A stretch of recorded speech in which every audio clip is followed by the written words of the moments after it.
Alright, so yo, check it. Gen Pop gang in the building. You heard Slim Blunt gang in the building. You already Snow Bunny. I'm here with my bro Sequan St, one of y'all favorite storytellers off the channel.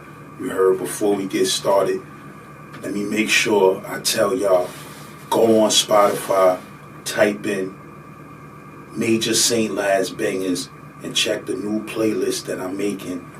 It's going to be on all streaming platforms, but on Spotify right now, I got it popping, you feel me? With all my best songs, all my biggest features, my new joint with my bro King Taco. Shout out to the bro King Taco, that's my new artist. We going crazy. I'm here with the bro Sequan and Dawn. Let me give y'all a brief history first of all. How I met this brother, you feel me? And you know, it holds serious significance with this channel. Me and Son met each other in Franklin Correctional Facility up top. You heard, when I came to his dorm, I had 30 days loss of rec, 30 days loss of everything. You heard, I came from the annex in Franklin to the main in Franklin. They sent me to this bro dorm. We was in 2 dorms together on 2 different times in Franklin. But the first time they sent me there, I was on 30 days loss of everything. My uncle Qasim, rest in peace, sent word in like, yo, that's my nephew. You heard? So, you know, the bro Sequan came up to me while I was in my cube, you know, bored to death, can't come out my shit. You know what I mean? He introduced himself, yo, you know what I mean? My name's Shah. You heard? Qasim is Peoples, you alright? You know what I mean? And, you know, we small talk for a minute. But I ain't know the bro, he ain't know me, but he just was showing respect and letting it be known that, you know, the peoples is in here. So later on that day, Son came over to my cube and he was like, hey, yo, you fuck with Pac? So I'm like, hell yeah, I fuck with Pac. But at this time, you know, Pac was caught up with the whole Biggie setting him up shit, saying, alleging that Biggie set him up and all of that. And, you know, the Vibe magazine thing was out. And I was kind of tight at Pac. I was kind of tight at the whole situation. Like, you feel me? Like, Pac saying Thug Life was dead and all of that. I was tight. But Son, this dude right here was like the first dude on the whole compound with that Me Against the World album. And Son told me, he said, Joe, you fuck with Pac? I said, yeah. He said, Joe, I got that new Pac album. I was like, get the fuck out of here. And that nigga pulled the tape out and was like, yo, if niggas know that I let you hold this before them, they'll be tight. You know, the bro Saquan gave me the Me Against the World album and told me, yo, look, I'm going to rec. I'm going to the yard for 2 hours. But when I come back in this dorm, I needs that Tupac album. You heard? So Son let me hear the album before he even heard the album himself. You heard? And I sat back. I'm on QBQ. I sat back. I listened to that Pac album, and that shit was, to this day, my favorite Pac album, Me Against the World. The album was so crazy. You heard? But I was very thankful that the brother let me hold that Tupac tape. And when he came back from the yard, me and Son started building on Tupac. In reference to what you were speaking about, it's ironic that you kind of refresh my memory like you always do. Rest in peace to Qasim. You know, that was one of my, I would like to say one of my elders, but he wasn't old. You know what I mean? So when I say elder, I'm speaking from a standpoint of the information he got, and even in my manners of being inquisitive and questioning them, you know what I'm saying? He had an answer for everything. So those, when I call my elders is based on how much time they put in studying, not their age or not how much time they do. You know what I mean? But also rest in peace to Shoe Diamond, Shoe Shine, because Shoe was the one who put me on the Pop. Right? Oh, really? I never shared that. Shoe, we was on the island. Shoe had a Walkman at the time with cassettes that, you know, certain people just get, you know, certain things. And he told me about Tupacalypse Now, right? And he was like, yo, this is our speed right here. That's all he said. And I was like, word. Now, from that standpoint, you know, I didn't get a chance to hear that because I didn't have the Walkman, you know what I'm saying? They wasn't playing Pac on the... They was playing Brenda Had a Baby, you know what I'm saying? During that time frame. But when I got up north and got that joint, that was the origins for me. You know what I'm saying? Because I was already Tupacalypse Now, Strictly for My Niggas. And the ironic thing with Pac was that he was the closest tangible individual, because you know we studied, you know, the Black Panther movement. We became familiar with George Jackson, Jonathan Jackson. This was all part of our basic, you know what I'm saying, training as far as... Pac was the Black Panthers for us, for our He was the Black Panther for us. When you gave me that album that day, that Me Against the World album, you remember on the cover, son got the glasses on the inside. Right. He was looking, you know, he was talking that Thug Life is Dead shit with the, then he had a cross on the front. Right. So when I first seen the album, I'm like, yo, I hope this dude is not turning on no soft shit, you feel me? Like on some, he not spitting the same type of shit he was spitting on Strictly for My Niggas and Tupacalypse Now. But when I threw that joint on, the first song that I heard was that Lord Knows. When that shit, I was like, yo, and then the title of the song threw me off. I'm like, son on some super Christian rap shit. When I listened to that shit, son just was like, smoke a blunt to take the pain out, and if it wasn't high, I'd probably try to blow my brains out. Once I heard that shit, bro, that first verse, I said I would never question this nigga Pac again. I would never question nothing about him. He's always gonna be the truth. You heard? Now, I to add on to that, right? I say Pac got me through my bid, right? How Pac got me through my bid was, all right, well, people don't understand the most basic similarities that him and Big had, right, was that they were street poets. You know what I mean? They're telling aspects of their life, you know what I'm saying, how they lived and how they grew up, you know what I mean? However, right, Pac basically showed me duality, right? And duality, if you get into the ancient teachings, you know, of the Maya system, the Netta rule is going to tell you every left got a right, you know what I mean? Every light got a dark, you know? So it's a yin and a yang. You got to coexist, you know what I'm saying, in order to be relevant. So basically, Pac will talk about the good aspects of a woman, right? And then he'll talk about the bad aspects of the woman, which is all accurate. You know, they wonder why they call you bitch. You know what I mean? He talk about the good aspect of the brothers, strictly for my niggas.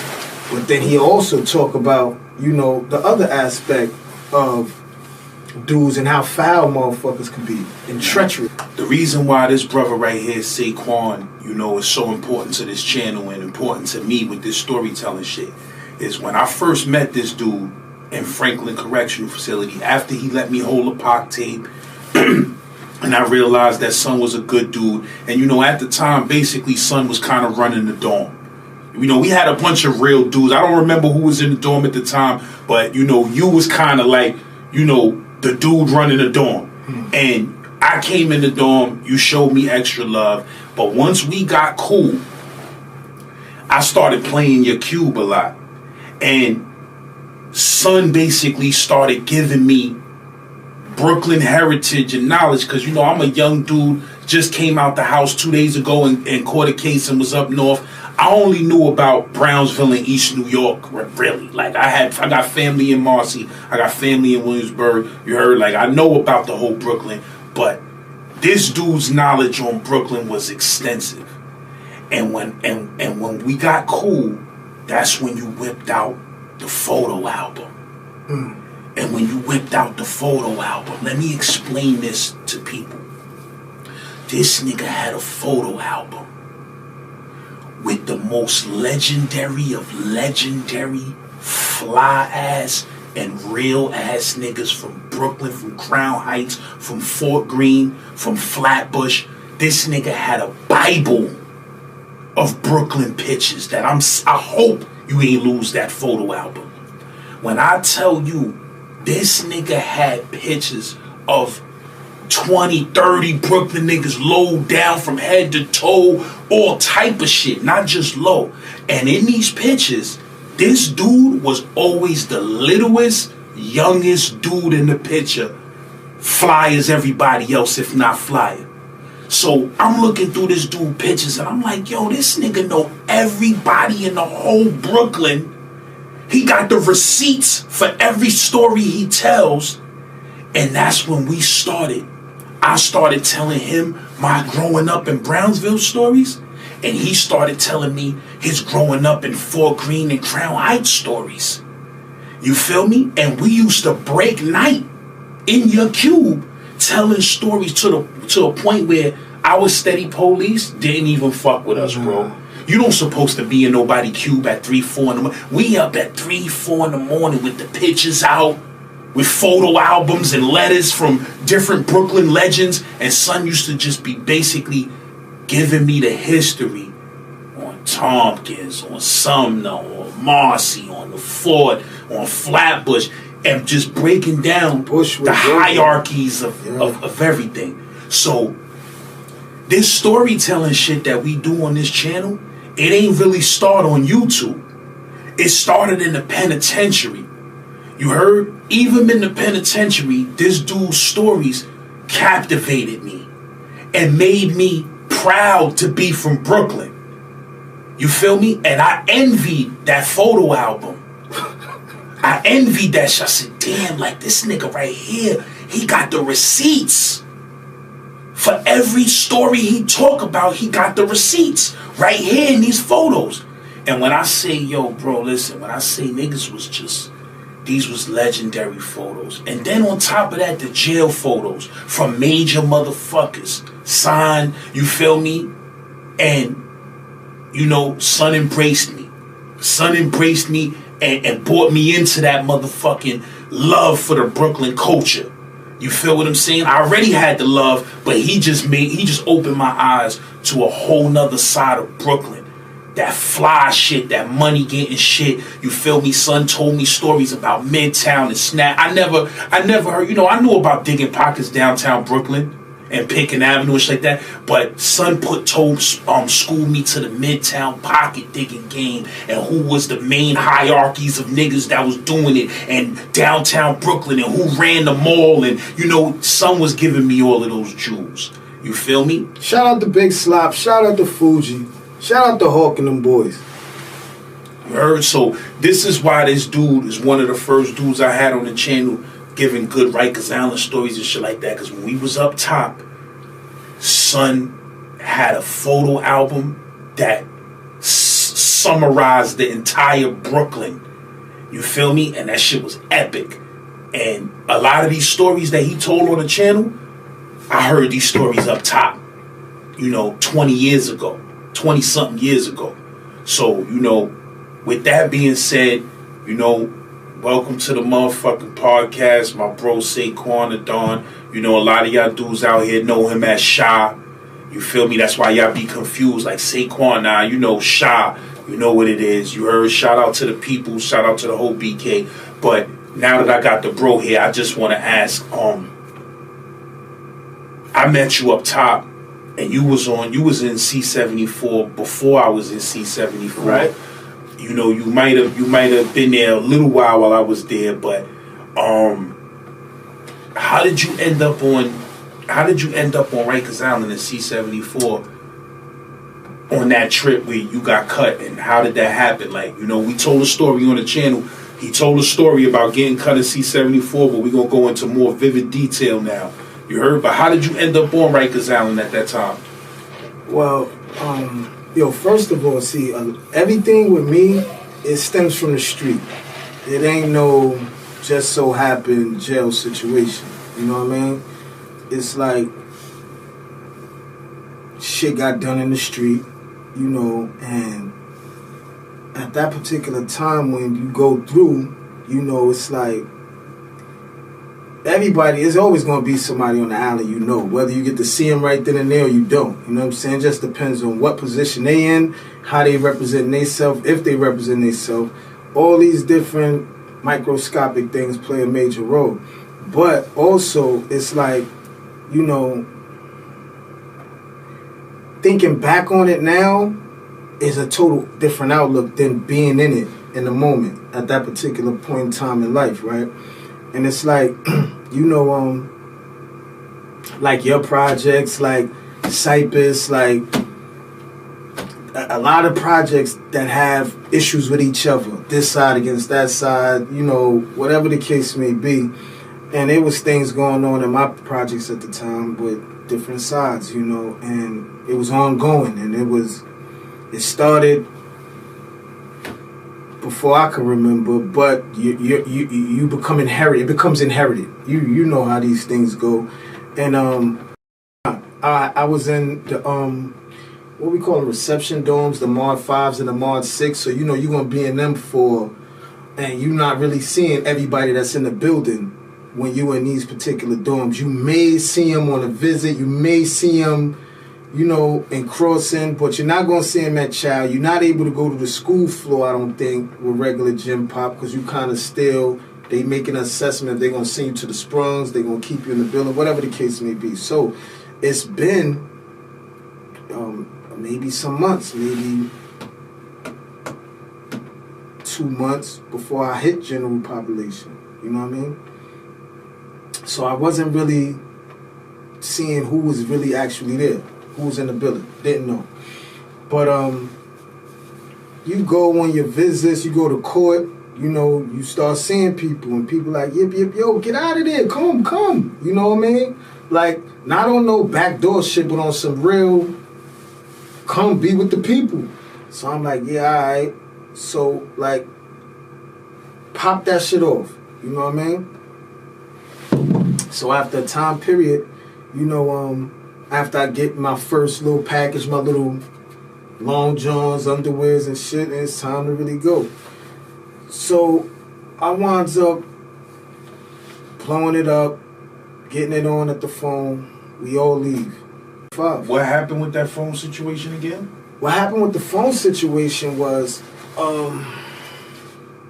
who was in this house? It was, you know, it was some guys in the house way longer than they were supposed to be. So they kind of was trying to stay, you know. Who was it? It was Mike Murder and a few of his dudes, you know what I mean? But he had some Brooklyn dudes that was in there with him too, you know what I mean? But I had to fight damn near all them dudes, right? And after a while, right, that's when my Jersey dude came and tried to, and I was like... When you came to Mar 5, what was the temperature in there? You was trying to get on the phone, or what? What was when you came in the door? Well, when I came in the door, rest in peace, my bro, my friend Big Ant was in there, right? So he was more so like, yo, I already know, yo, you just chill for a minute. Espacio. This wasn't your first time on Rikers No, Island, this right? was not my first time. time. So you know how, you know what it is with the phones. I know what it is. But due to the fact that he's telling me, like, yo, bro, damn, you got jammed for that lay down? Yo, I need to be with you as long as I need to be with you. You know what I mean? So I need you to be easy for a minute because you going in the building and it's a possibility I'm not. So I was like, all right, I hear you, you know. And from that, we just started, me and him start going in on certain things, how he got jammed up in a situation, what he was looking at, and things of that nature. So he was like, damn, yo, bro, it just feels so good to just be with you. Like, I just want you to just, I want to be with you as long as possible. So I was like... And where you had new Big Ant from? Like, from running around Crown Heights or what? Yeah, my new Big Ant. Big Ant was my dude off on my mom's end, right? In the Heights. So, you know, when I was fucking with Big Ant out there, you know, that was my dude. You know what I'm saying? That was my guy. Go down the hill, go fuck with Big Ant, Devon, you know, Sweet Man, you know. But, you know, Big Ant was the young, so, you know what I'm saying, I'm going to relate to him more, but Devon older brother's the one that kind of put me in the loop, you know what I'm saying? Shout out to Herm, Trub, you know? So this how me and Big Ant formulated. Me and Big Ant was going on mad little Mias, you know, little missions. And we was coming up. We was coming up big. Big Ant was, even though he was big in stature, you know what I'm saying, he had a good heart. And he gonna hold you down. And he gonna look out for you. So these are the things that I was like, damn. Oh, we just gonna be unstoppable. You know what I'm saying? So me and Big Ant was doing things, quite a few other individuals, but I gotta say this too. During the course of time, a lot of individuals happen to do other shit that makes them, that erase them out of the equations, you know what I mean? And, you know. But when you saw Big Ant in C-74, you said he was trying to get home? No, Big Ant was more so like, he knew my situation. So he was like, yo, they gonna split us up. You're going to the building. I might be going to the sprung. So let's chill right here for as long as we could possibly chill, right? Because when that separation come, next thing I'm gonna be trying to get home so I could, you know what I mean? Come deal with you. So I'm like, all right. And Big Ant is one of the dudes that did come up and see me in the cap. You know what I mean? But you ended up getting into a dispute with them dudes, with the dudes that was in Marv. No, I didn't. I'll tell you what happened. Some dudes from the Bronx came through, right? And they jumped on the phone, and they was dead in the phone, right? All right, let's not speed that. So you said one day, so it was tension over the phone? You was getting on the jack, or what was going on? All right, for me, I came pressing off this is why I had to fight all them dudes, right? So you came in the dorm, and you started pressing for the jack. I started pressing for the jack. And Big Ant was giving you... Big Ant was trying to tell you to chill out. And I'm like, yo, Ant, bro, like, serious? So who was it that you approached for the jack initially? I can't remember exactly who, but I know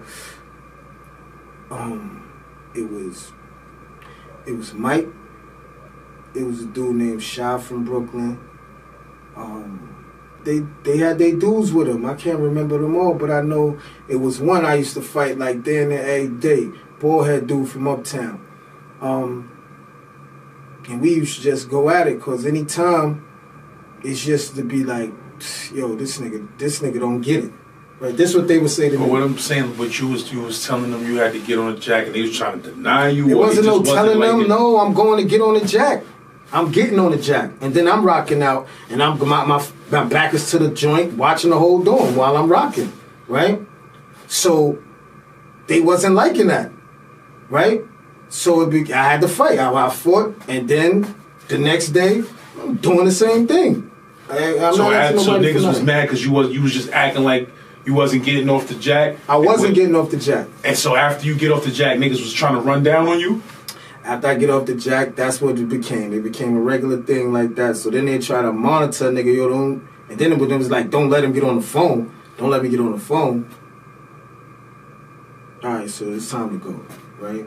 Then began to be like, yo, just chill for a minute. You know what I'm saying? So these was the things going back and forth. So after a while of that went on for a while. You know what I mean? And the Bronx dudes came in, right? And they pulled a move like me. They just got on and just stayed rocking. So then I'm looking, right? Yeah, you said niggas you said niggas be like, yo, to the Bronx niggas, you said niggas used to be like, yo, bro, you gotta get off the jet. Niggas just be ignoring them niggas.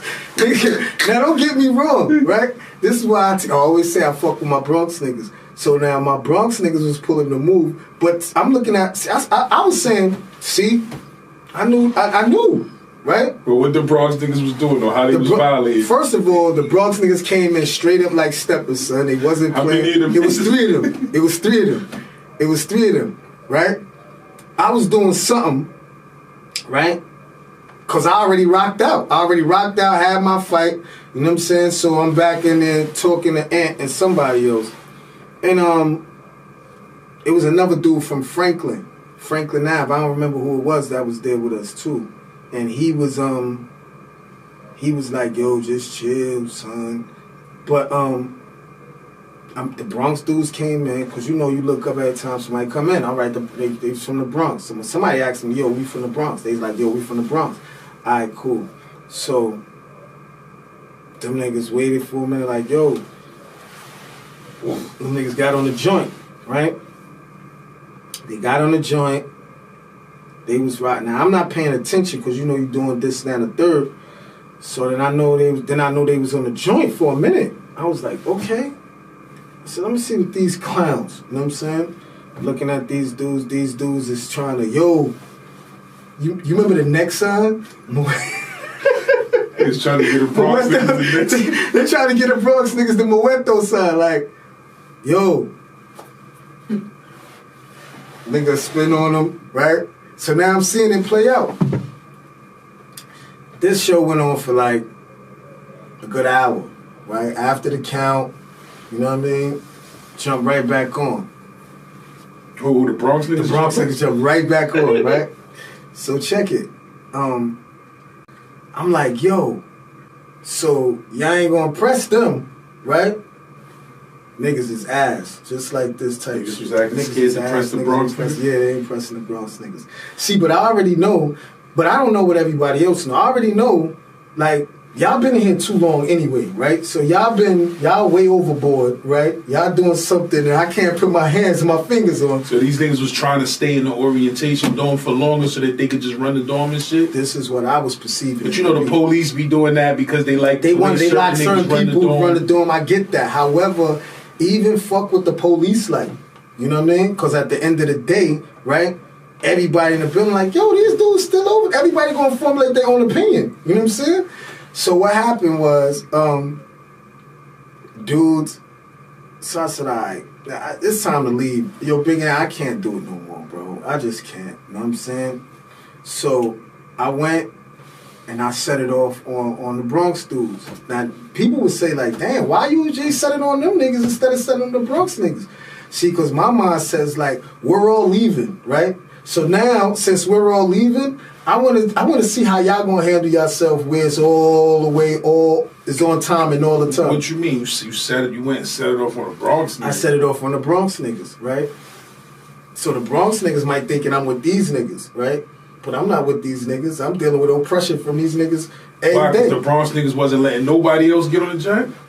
All I know is that when they came in, they got on the joint. After the count, they got back on the joint. So to me, I'm like, oh, I like the way they moving. They ain't saying shit. You gonna see through actions. You know what I'm saying? This is how this going down. If dudes ain't like it, get at it. Dudes wasn't getting at it. You know what I'm saying? So I go and set it on them, the Bronx dudes. So after I set it on them, they had all their minions jump on the boys, right? We all basically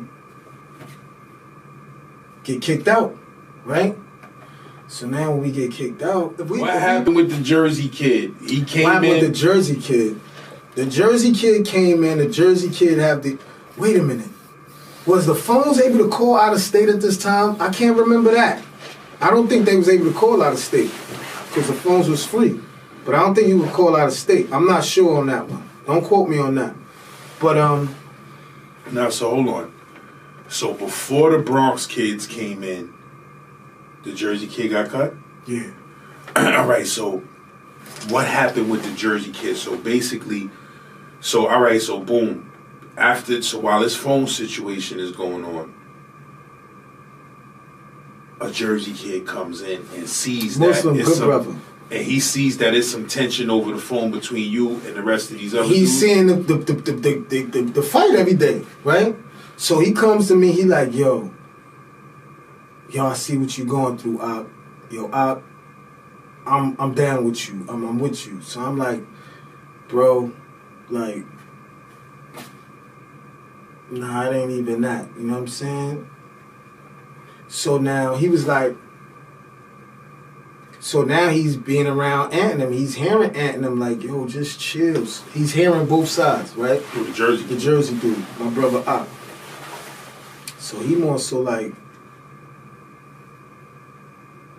nah, we could just get it on. So then I'm like, I really don't even need you to get it on with me, you know what I'm saying? Because I could easily get everybody out of here and let Big Ant and y'all reap the benefits. You know what I'm saying? So what happened was, one day I said, fuck it. I was like, yo, niggas come to the back, man. Let's just get at it, man. I'm tired of this shit. So upon that time, right, I done went to the V. I got the hammer. I'm hammered up now, right? So I'm like, yo, just come to the back, right? So Pop comes to the back. Now Pop just got there. You know what I'm saying? He's a Harlem dude. So Pop comes to the back. Now I ain't even grippy or nothing yet. You know what I'm saying? I'm on some pluck out shit, cause during the fights, dude's saying I'm plucking shit out. You know what I'm saying? Even though it's a long strap, but I'm still plucking out. Pop comes to the back. When Pop comes to the back, Pop comes straight back there and tries to blow me, right?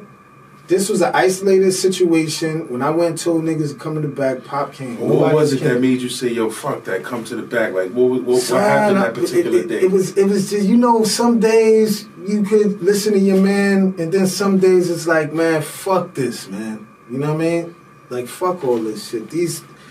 They not structured like that. You know what I'm saying? They not sanctioned like that. You know what I'm saying? I fuck this. You know what I mean? So I'm like, yo, come to the back. So Pop jumps up, come to the back, right? Now, when he come to the back, obviously his intentions ain't to even get it on at all. His intentions is just to whop me. So when he comes to the back, so I bounce up off the wall, start walking his way, because he was like this. So he just reached and tried me. So I weave. So when I weave, you know, that's when I backed out. Now he started running to the front of the dorm through the aisles, right? And I just tried to do of course he was sitting on the bunk, so when he ran, he tried to grab him low. He grabbed him low, like by the waist, in an attempt to try to slam him. But Pop had the Roscoe in his hands, so he didn't know that Pop had the Roscoe. He didn't know. And you know, I want to say this for the record. Last time we told this story, a few years ago, you know, I was laughing. Yeah. Hold on, just chill. Man. Chill. Yo, chill. Listen, chill. All right, no, listen. My Jersey Ox, son. It's really real serious shit. He stepped up like a stormtrooper. He just didn't have the right gear on. Son.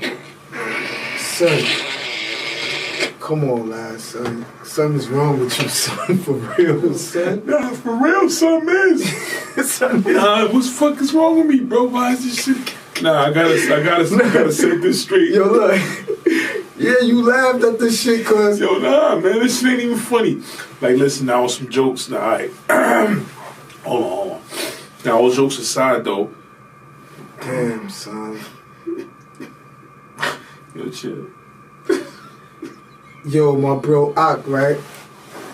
Ock stepped up, right? Ock stepped up, and Ock. Now I'm laughing. I don't want to fuck up your story while I'm laughing. I'm just going to start. All right, let me just get these tears out my eye. Hold on. Yo, well, yeah, now I just want to say that last time this dude told a story, this dude always makes me laugh, you heard? So when he spoke about Ock getting cut, I laughed. I was immature about it. And now I'm being an adult and saying that shit ain't funny, somebody getting cut. Hell no. But the way he said it made me laugh. So I wasn't laughing at the dude getting cut because that's not funny. I was just laughing at the way he said it. But, you know, I'm growner now. But you said, so after the kid tried to blow your shit, he just dipped off and tried to run down the aisle because he seen you had the joint? He didn't see shit. So he just tried to do a quickie. And then just bounce? You know what I'm saying? And you said, who was just sitting there watching you go through this shit all the time, right. He felt like he wanted to help. He felt like he wanted to be of some assistance with that shit, even though you really didn't need that, but he just was tired of seeing you go through it. And didn't want him to go through that. Why? Because understanding, like, this is a good Muslim brother, right? I don't know if he turned Muslim or he was Muslim already, but Jersey got a big population of Muslims out there. So, you know what I mean? Not only him being Muslim, but he's from Jersey, so he don't know the dynamics of everything that... He don't know the dynamics of everything that goes into this shit. He don't know about the cheeking, you know what I'm saying, spitting it out your mouth. He don't know about none of these things. All he knows is that he came in the midst, he came in the house, he gravitated towards, like, the good guys, you know what I'm saying? And it was like every day I was being counseled to chill. You know what I mean? Like every day, like most of the day, lads. You know what I'm saying? And how deep was the unit that was, you know, running the dorm? It was basic shit. You know, motherfucker had it. Well, it was more so like it wasn't a total uptown house, but it was gearing towards that. So they even had. So you're trying to say that even so, uptown kind of even had Brooklyn in line. Yeah. I'm not. Look, in this particular house, it was Mike kind of. Yeah, he was I'm not gonna say it was his house though, but I'm gonna say he had a lot of say so on, you know, dictating policy at that particular time, you know, and so with that being said, you know, but it wasn't like all shots that was occurring he was calling them, you know what I'm saying? Because a lot of dudes, you know, for instance, when people see like, damn, this dude be fighting these niggas every day, but he's not stopping. You know, somebody else will get encouraged. Yeah, people will gravitate towards you because, you know, they see you standing up for yourself. Right. Anytime you standing up for yourself, somebody gonna want to stand up for you with you. Right, or with you. So you saying when his son tried to cut you, he missed, and he tried to run up the aisles. He did run up the aisle. And the Jersey kid grabbed him. And a Jersey kid sitting down just like this while he's dashing by, he goes to grab him. You know what I'm saying? Because he didn't see. He probably thought he just tried to swing at me. Because he's sitting there watching it. You know what I'm saying? So when he tried to see, I didn't run right after him. But look. Listen. Nah. I didn't run right after them. I kind of dug. I dipped, dug, got it out, unwrapped, and then went after him. By the time I did all that and going after him, it was just a sad So he grabbed the kid Pop by his waist and tried to slam him. But it didn't work out. And Pop just was giving him the business. But Pop also, he cut him like highway, all in his face, all in his head. Several times. One of them get up off me joints. You with me? Pop know I'm coming behind him, so he was moving fast. Like I seen him spread his legs. He whopped him, pushed him to the side, and kept going to the bubble. You know what I'm saying? By that time, I get up there. It's just a mess here, you know. And then I'm like, damn. So then it's one of them situations where, all right, let me get this dude. You know what I mean? So I goes up there, but he's at the bubble like. I go back to Ock. I'm like, what you mean? He ran to the bubble to tell him to come out, take him out the crib? He got up out of there. After he blew fire out of son? After he blew fire. So the police came in there and saw that son was cut? Yeah, they saw he was cut. Right? They saw he was cut. Pop ain't get no ticket. He just got moved to another house. And they kept Ock in the dorm cut? Or they brought him back eventually? This is where it gets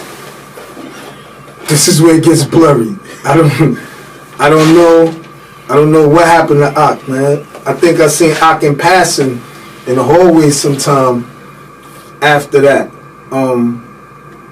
So then after Ock got cut, they got him out of there.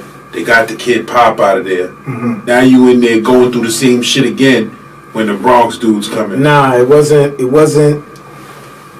By that time now, I'm not having fights no more. I'm blickied up. So I'm not having fights. I'm just like, yo, now this is what I'm saying. Yo, we all gonna leave. You know what I'm saying? We all gonna leave. That's just it. Let's see how niggas conduct themselves in population. And so now nobody ain't sending the minions, ain't getting sent at me no more. But this wasn't like a after that, it was only like maybe a week, less than a week before I blew it all up. You know what I'm saying? And we got up out of there. So you popped off on the Bronx niggas just so that the whole house could get blown up and everybody could get moved out of there. See, I had a plan, right? The plan was I was gonna pop it on the Bronx dudes, slither to the side and let these dudes all boom, boom, boom, and then they get jammed up and caught up. You know, I was feeling like I used one of them Midtown strategies, you know what I mean? But it didn't work. They got me up out of there. They got me all up in that bunch too. Got us all up out of there, right? And when we got up out of there, they sent us to Ag Seg, right? Now when we went in Ag Seg, I'm saying to myself, yo, I don't deserve this type of attention right here. Ag Seg, you, that's it. You right? Who they sent to Ag Seg? The whole house? All of us. Everybody went to Ag Seg. You know what I'm saying? So, you up in Ag Seg. Who was in there? That you can remember already. You know who was in there? Lehman Nelson was in there. You know what that is? Ooh. That's Trini. That's who caught the that was in the Crown Heights riots. And he beat it, but the Fed snatched him up. Yeah. He was up in there. I knew him from the town. Lowe was in there. Lowe from, I don't know where Lowe from. Lowe was his name was Polo. He was a boosting dude. Where he was from? That was Dawu co-defendant. I think he was from Albany Projects. Lowe was up in there. Who else was up in there? My dude, rest in peace. Oh man, son. It begins with an E, man. Brother got killed. Went home and got killed. I think I forgot. But there was some hitters in there. And then, but they was getting dictated to from the being. One man, which was right under them. You know what I mean? So, one man used to always, dudes from up there used to send one man food and all that. So one man used to be like, all the dudes in one man used to be like, oh, yo, who just came up there? Mad people just came out of the mills, mad sales closing. So, but that was also an up north house. When you come from upstate, they send you to Ag Seg with your Barclays on and your good trench coat, your beige trench coat and the brown polyester suit. You know what I mean? With the clip on top, white shirt. So you'll come there as well. You know what I mean? And there was a lot of up north dudes that was coming in. And that next day, up north dude, Pie Face Shot. You know he from the Ville. You know Pie Face Shot. I think I know the shot you talking about. Me and him had a fight in Kaksaki. But he came through. And he was on timing from the jump. The way he was clicking them Barclays as he was coming through the corridor. You know, I said, well, damn. This nigga looked like he... Sure enough, the next day came out. Nigga backed out a pen. Stabbed Mike Murder, snatched his chain. It was like, yo, I don't even want this shit. Just give me some garments and some eatery. Oh, you talking about Shot Kim from my projects? Shot Kim? Yeah, you talking about light skinned Shot Kim from my projects? I know I call him Pie Face Shot. Yeah, I think you talking about Shot Kim from my projects. I'm just saying he was a wild boy for that time. He had no concerns about humanity. And you said son came to the you said he came and he pulled out a pen and did what? He snatched the chain, man. He snatched the boy chain.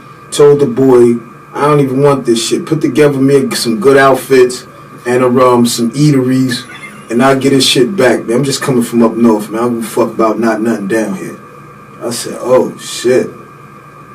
You know what I mean? You know a cold-blooded motherfucker when you come across a cold-blooded motherfucker. You know what I'm saying? So, this motherfucker stutter stepping in the day room with the dude. Ain't get it on with the dude. We locked in. And then, you know, he like, yo, you can send me a sweater, 2 pair of pants so I can get to this dude. I said, man, I'm not contributing to nothing with that. Nigga rob me. I'm not paying. I'm not paying. You know what I'm saying? That's just me. I'm not doing it. You know what I'm saying? I don't got nothing for you. You know what I mean? But I did send him a Raiders sweater. You know what I'm saying?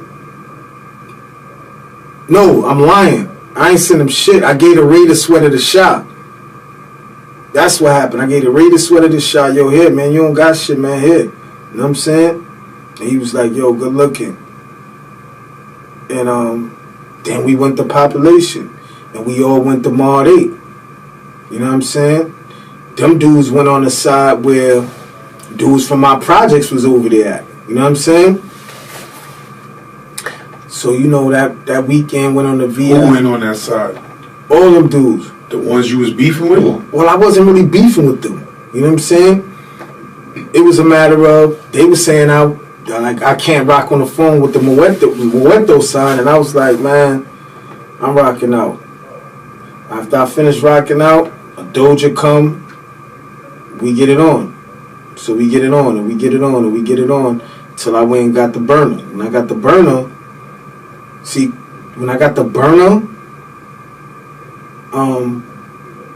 I was cool for a minute.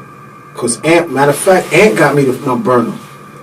I was cool for a minute because he was like, yo, I don't want you to blow it up and lose it. I don't want you to get caught with it. So I was cool with it for a minute. And then that's when the day I was like, no, fuck that. Come to the back. So now moving forward, we had we was in Mod 8. I was on the side, and my dude Columbia was in there. Shout out to my man Columbia. Both Columbias. Real dudes. You know? Columbia was in there and shit. And Columbia was like, yo, bro, you good, you good. So I was like, yeah, but I ain't staying here long. You know what I mean? So I think a Friday, a Thursday or something, I was on the phone talking to Joy, right? I ain't even call around the way tap into the hood, but brothers had went to a party and boys had caught them boys from the middle side up in the joint. You know what I'm saying? A little discrepancy occurred and, you know, things went down. You know, shots got fired. You know, my team came out squeaky clean. You know what I mean? You know. You said in the party? In the party. In the projects? Spot, in the spot. No, in the party around the projects, outside the projects. You know what I mean? Boys got boys. So, dudes across the hall on the north side had got wind what had happened. I didn't get wind what had happened. So it was a matter of like, damn, that nigga say people did that. You know what I'm saying? Say over there, say right there, right now. And that was it. That was the battery in the back.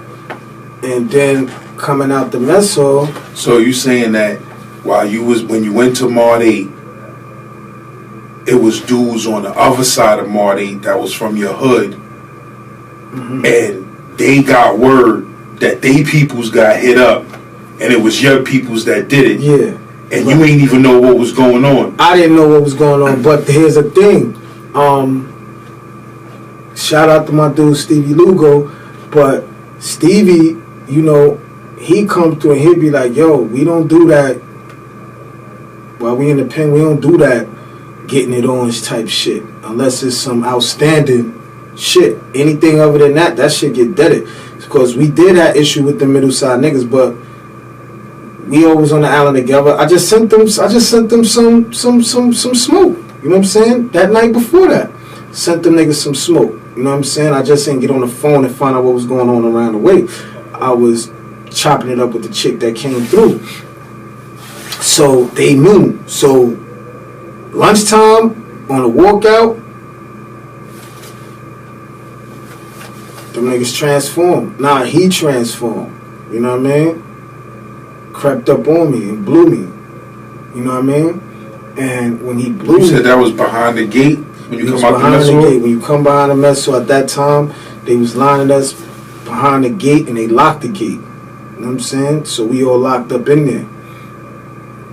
So, you know, I'm not even playing a war because I'm not thinking, ain't nothing to really think about. You know what I'm saying? So, boy just crept up on me and blew me. I had the Nautica jacket on. You remember the ones with the white sleeve with the blue letters? It got to be green or blue with the yellow in the hood. It got a hood that could come out in the back. You know what I'm talking about? Remember them? So I had on one of them boys. And I looked down and that shit was just leaking all on the white arm, just coming down that shit. And I was like, oh shit. So I touched my shit. I was like, oh shit. So I spent around at the back to go to the back. And that shit just opened up like the seas parted and shit. And it was just like niggas was just there, gripped up. So now you look at niggas' hands, you know what I'm saying? I'm like, oh shit, okay, all right. And I said, yo, get me up out of here. I got wet. They got me up out of there. And that was my first encounter. You know what I mean? That's what started it off. You know what I'm saying? No more cool guy. You know what I mean? And it was a whole... So what they did, they took you to the infirmary and stitched your shit up? Took me to the infirmary, stitched it up. They ain't take you to no hospital? No hospital, hell no. Because a lot of people was going to hospitals at these times. You know what I'm saying? So now I was an infirmary type of situation. Right on deck, right on hand. But my shit was swole. You know? So they basically put me in kind of like a calm house, like Mod 4 Upper. I wasn't in Mod 2, I was in Mod 4. Matter of fact, I was in Mod 2 Upper. I was up there with Bad Vibes, them Chinese boys, David and them boys. And that was a calm setting right there. You know what I mean? So I was up there recouping. You know what I mean? And that's when I found out what happened around the way. Cause I called, I'm like, yo, check out what happened. But before I can even say that, they was like, yo, yip, yo, on the yip, yo, we done yin yang, you know what I'm saying, thum tak, you know what I'm saying, Riddick Bold on them boys. So I'm like, word. They like, hell yeah, son. So I'm like, word. So I said, no wonder. I said, yo, this boy just cut me. They said, get the fuck out of here. I said, word to mother. I said, damn. They said, damn, why you ain't called yesterday? I said, yo. He was like, faggot motherfuckers. You know what I'm gonna do? I'm about to go over there. I'm like, chill, son. Don't chill, son, cause, you know what I mean? This shit gonna get handled. You know what I mean? So that's when he gave me the whole rundown. Like, yo, I said, I got you. I get it. I got you. You know what I mean? And that was the start of the whole thing. Now, keep in mind, remember, Stevie Lugo was more so like, yo, we don't rock like that in here. You know what I'm saying? So now, you know, Stevie Lugo is he's a great figure. You know what I'm saying? In the hood. So everybody's going to take heed to what he laid down because he done been through this shit. You know what I'm saying? And give him real accountability on how it go. So we like, all right, cool. So, and he really broke it down like, yo, with all this Spanish and black shit, you know what I'm saying? We don't indulge in that because that shit ain't like that around our way. You know what I'm saying? You know, so don't get caught up in this shit. Don't let that shit consume you. You know what I'm saying? We don't bang against each other in this shit. You know what I'm saying? We hold each other down. You know what I'm saying? It's like for a green override everything. Now, if the shit is outstanding, that's something totally different. You know what I mean? Them niggas just handle their issue. You know what I mean? So, in that light, you know, this is how that occurred. You know what I mean? So that was the first time you got cut, but you had got cut in the street too. Oh yeah, that's why I had and this is where it comes. I don't know. I feel like Allah was kind of giving me like testing me, like, okay, boy, cut you out of the street. You do that. So all right. So now I'm gonna make sure this happening. You gonna do that to everybody? Yes. So for the viewers who may not be familiar, we did another story. It's called On the Run for Murder in Brooklyn by Sequan, right? And in that story, the bro explains how we'll go through this story on one of these podcasts too. But just for the viewers that's listening now, the bro explains how he caught a murder charge over getting cut in the streets. Somebody cut him in the streets, and he ran back into that person, and things transpired. So he came through at this time for that particular homicide charge, and he was on Rikers Island when he got cut for that first time. Right. Now, after you got cut that first time, where did they send you to after that? When you came back out, they sent you back. They sent you back to your crib. Nah. When I came out of Mar 4 Upper, I was on a tour, bro. I don't know if we opened up Mar 2.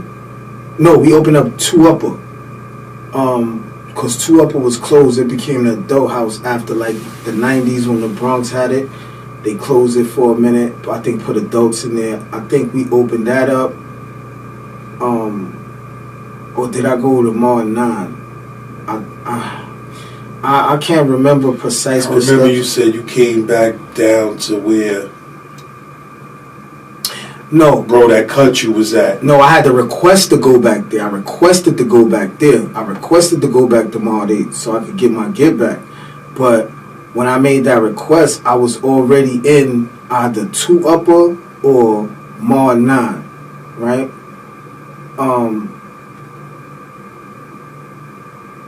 And whichever one, I might have been in 2 Upper because it ain't no getting out of Mar 9. You know what I mean? Just the being.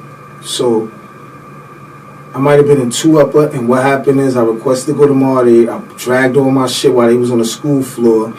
And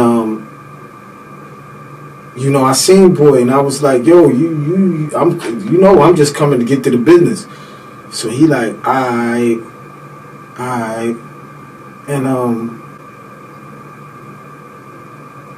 that day we went out to chow, and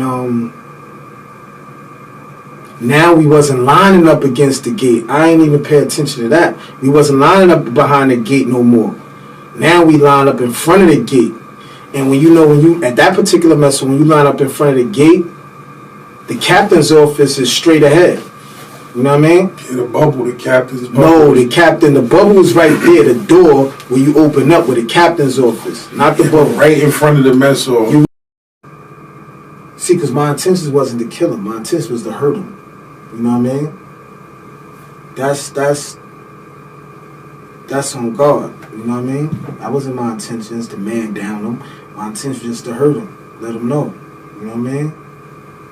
You play with knives, niggas play with guns. You know what I'm saying? Hey yo, this is actual footage of the 3 cuts on my bro Sequan face, you heard? Check the story.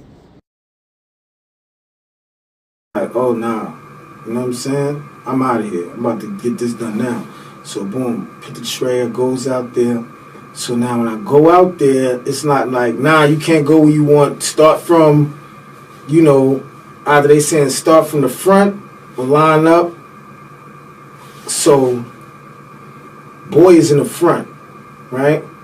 So by the time they telling me, yo, you line up right there, right? So when I line up right there, you just gotta wait for a minute until, because when you start moving to the line, they gonna be on you, the pigs, you know what I mean? You wait till a little more people come, and then you move your position. So in the course of me moving my position, going up to the front, somebody caught me. Bang! Right? He had a dojo on the line. So when I got caught, I got touched, it was like, I ain't look at it, I ain't even look at the dude. I went straight at him. You know what I mean? Because I already knew where that came from. So I gets at him, I gets on him, I jumps on him, he backs out. He had a little pick. He backs it out. But he can't, I'm on him, so he can't get, but I'm on him, I can't get him like I want to get him. So during the course of that, I had to knock him down to the floor. So I gets him down to the floor, but by this time, we scrappling and struggling and scrawling and scribbling to the point where we in front of the captain's office, right? The door closed, but we right at the door right there getting at it. So he trying to, but I'm blocking him. It just reminded me of UFC grappling on the floor. Somebody trying to put you in the Cobra clutch, but you trying to get them in the figure four. So every time I try to get him, it's like but then I kind of got him, and then I caught him, right? But when I catch him, right, I get kicked in the face. The captain's door opened, it kicked me in the face, so I threw the hammer, and I wasn't leaking, but you said you got hit with that pick a little I got bit? hit with that pick. Yeah, he hit me with that pick, but it wasn't penetratable. It wasn't enough. You know what I mean? And but I didn't get him like I wanted to get him. You know what I mean? So they separated us, put us in the YME, and he was like, "Yo, damn son, like." Yeah, that should be it, man. I said, nah, get the fuck out of here. That shit ain't it. I said, I ain't satisfied, man. I'm just not satisfied, man. You know, so that was the end of the conversation into the next meeting. And most of the rest of the meetings was on the visit floor. Outside the visit floor, before you go on or when you come off. You know what I mean? Yeah. We broke this A to L. He just wasn't getting a lot of visits, so I wasn't seeing him all the time. You know? And then his brother came through. So when his brother came through, I was more so like, oh, okay, I'm about to get at him because he came through with pens all up in his shit. You know what I'm saying? From getting clapped up. You know what I'm saying? But I still was going to do him filthy. But, I ain't never get that opportunity. Yeah, but that's the origins of that. That's just the beginning saga of it all. And that right there is just, you know, the introduction. You know what I mean? Because, you know, when certain shit happens, it kind of, it changes you. You know what I mean? How much time you did for that manslaughter charge that you had? Man, I had a 7 to 21, but you know, so I really had a hit bid, but I kind of ain't helped the situation up north. You know what I mean? I ain't get no new one, but I wound up doing 17 and a half off that. You know, hard labor. In that situation, you know, that played out with you catching that case, like, what was the problem between you and the dude that, you know, ended up losing his life or his peoples or whatever? Like, why was y'all beefing in the first place in the streets?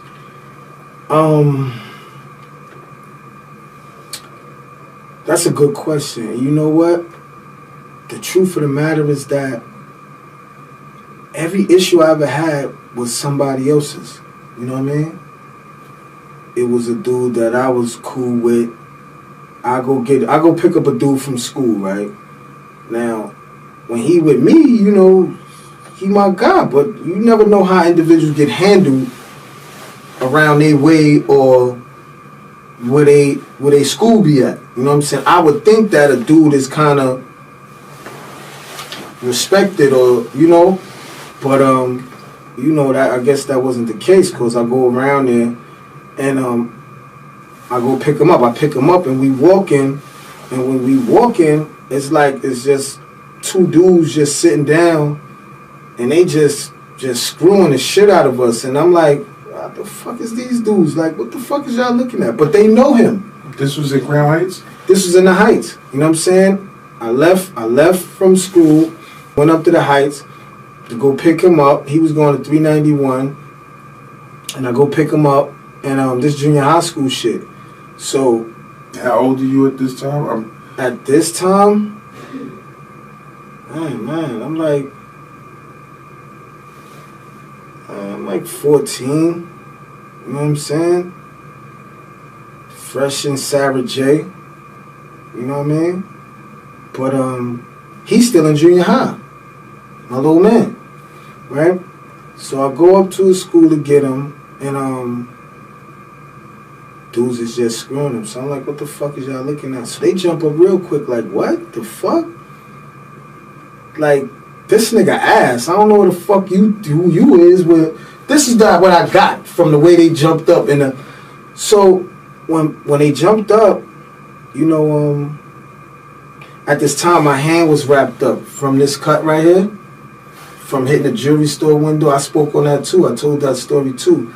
So this was all wrapped up, bandaged up, but I still could fight. You know what I mean? So when boy jumped up, we started getting it on. Boom, boom, boom. So I'm getting it on with him. This was in front of the school? No, this is on the side of the school because we left the school, but these dudes hang out on the side. I guess they hang out on a route where motherfuckers walk through. I don't know. I don't be up here with that spot. So I'm getting it on with him, and then when I'm getting it on with him, I turn around, I see his man got my man in a chicken wing. Like, when somebody got you in a dope yoke, right? And he just winged up, his wings all in the air, and he ain't resisting, he ain't trying to fight or nothing. So I'm like, damn, yo, get up off my man. Boop. Go punch him. But this dude come behind me and try to get me, but I dipped out of that, so we getting it on again. Next thing I know, the cops came. The cops came, yo, y'all stop, split us up, but the cop is right there talking to us. This dude punched me in my face right in front of the cop. Gave me an eye jammy, bro. So I was like, damn. I said, all right. So now as we dipping, I'm not asking my man like, yo, who is these dudes? And he not telling me. You know what I'm saying? So what happened after that? Time go past. Oh, Chip. What happened? Son is wrong. Just a little bit laugh out, Chip. Son is wrong. This shit is not right, man. Chip, I gotta edit this shit out. Come on, son. He was like, nigga punching your face in front of the cops. He was like, damn.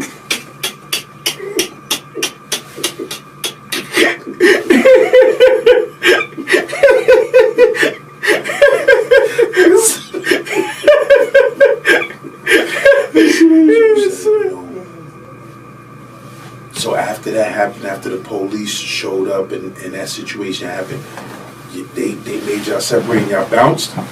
Yeah, I bounced off. Actually, I ran. I was so mad I ran. It was like I was just fucking mad. You know what I'm saying? So what the police did, though? They just broke y'all up? They broke us up. He punched me in my face, right? And I dipped. The fuck? Police couldn't do shit. I got snuffed because of the police. You know what I'm saying?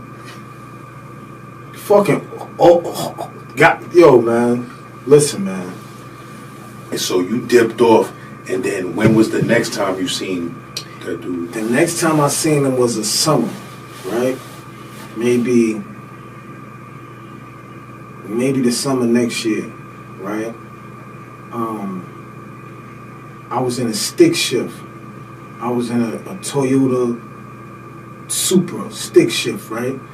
And I had burnt this clutch out, so I had this individual that was with me. So I had him pushing it, you know what I'm saying?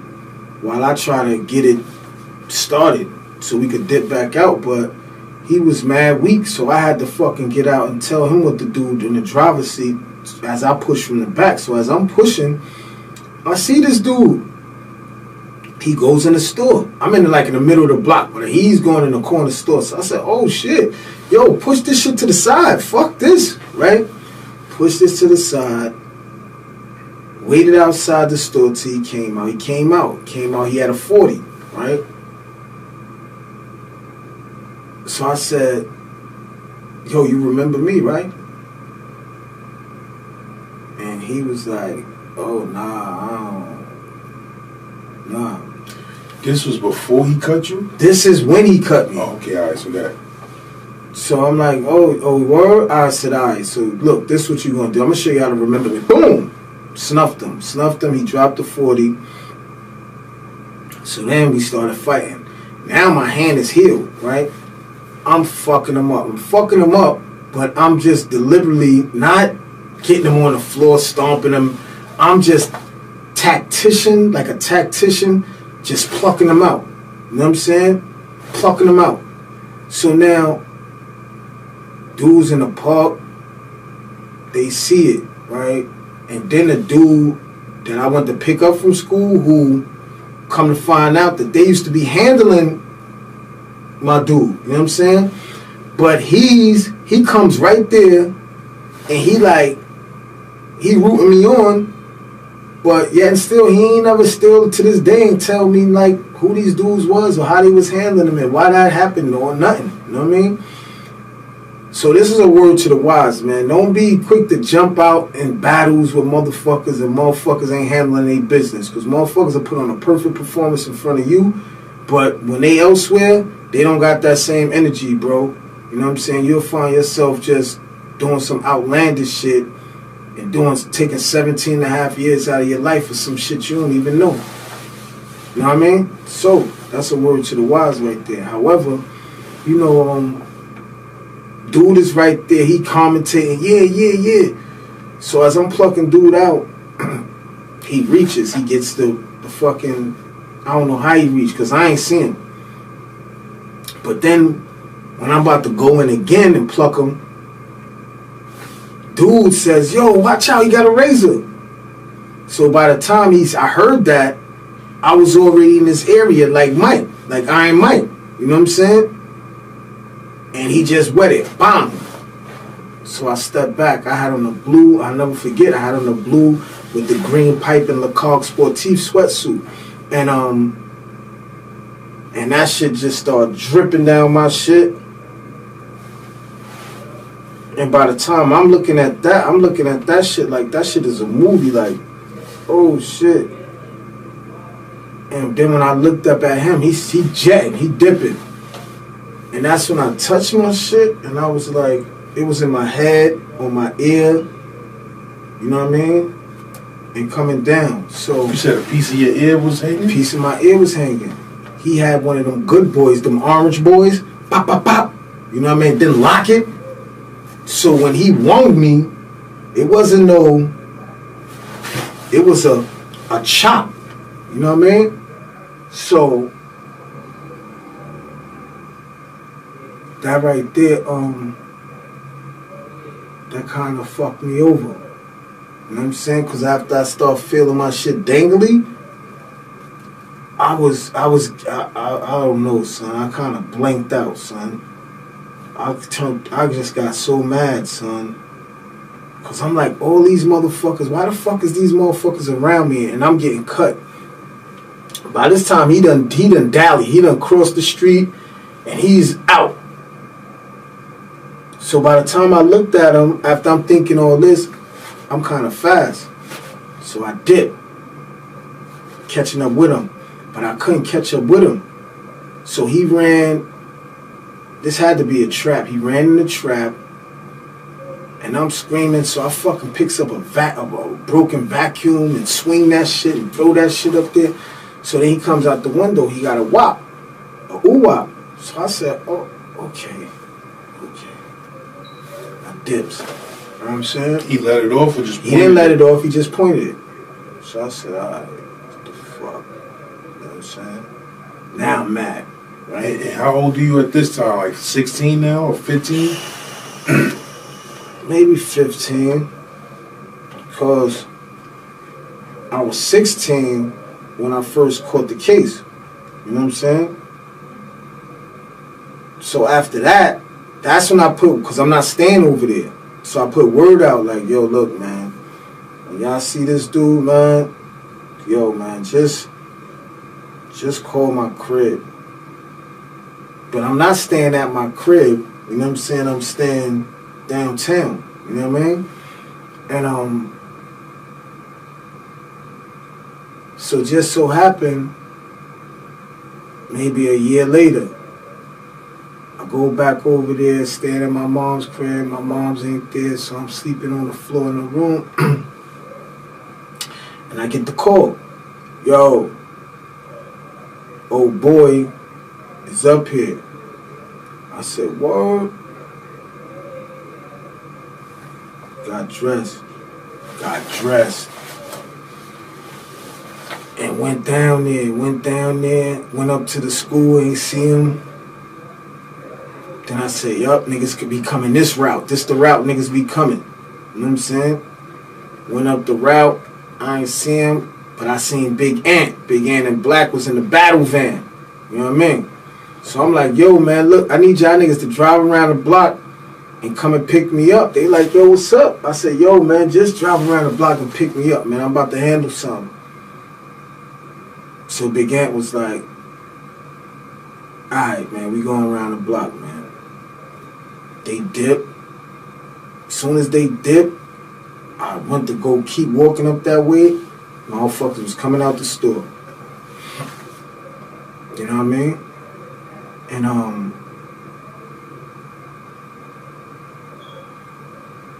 so I'm recognizing, I'm looking from the back. Motherfuckers ain't turning around. Motherfuckers oblivious. So I runs up and I kicks him from the back. Boom, when I kick him from the back, he stumbles, almost falls, turns around, like, what the fuck? So now his people, like, they turn around. So I said, yo, you remember me, right? So he looked, then he looked down, then he looked back up. So he like, nah. So I said, well. So I looks at this man, I looks at him. This is when he drops the knapsack down to his arms. His man or the kid? No, the kid is with two other dudes, right? Come to find out, one was his brother and one was his man, right? His man was the same dude that was there that had my man in the dope yo chicken wing. You know what I'm saying? So I remember him. I don't remember this dude as his brother. So I'm like, yo, alright, I'm gonna help you. Yo, y'all could break out. You know? And they like, yo, chill. I backs it, right? So they like, yo, shit. Now at this time they done do my, cause now he's calling my name. You know what I mean? Like, yo, chill. You know, saying the name, and I'm like, boy, I don't know you. I'm not even acknowledging you. So now I'm just focused on, yo, you. Now if he dropped the knapsack, it's like they trying to talk to me while he's trying, I don't know, bro. You know what I mean? But I clapped him. You know what I mean? And when I clapped him, them dudes kind of took off. You know what I'm saying? But then one of them grabbed a nappy, and when I was across the street, they start hitting. Big Ant them, I don't know where they was at, but they ain't make it back around the block fast enough, or they just wasn't coming. You know what I'm saying? So I ran down the hill. When I ran down the hill, I see them. So they like, yo. I said, yeah. They said, all right, come on, let's go. Went to Black crib. You know what I'm saying? And Black got me right. You know, and I dipped. I went across the street, and I watched the motherfuckers go to my crib. Word. So. You watched who go to your crib? Them boys. With the trench jackets. And you said one of your mans is the one who came and told you of the news? Yeah, this dude, he came and was like, yo, and you know, when dudes, see, because my intentions wasn't to kill him, my intention was to hurt him. You know what I mean? That's on God. You know what I mean? That wasn't my intentions to man down him. My intention was just to hurt him, let him know. You know what I mean? You play with knives, niggas play with guns. You know what I'm saying? So, everything being real, when I got in the wind, and now I'm across the street doing my own logical, because I ain't telling nobody where I'm at right there. I'm just looking across the street. And then this nigga come in the crib, and he's pumped, he's hype, he's amped, he happy. You know what I mean? Like, yeah, son, that nigga's out of here, son. That nigga's out of here. That's just that. You know what I'm saying? Niggas know. Hey, yo, make sure you tune in to that part 5, you heard?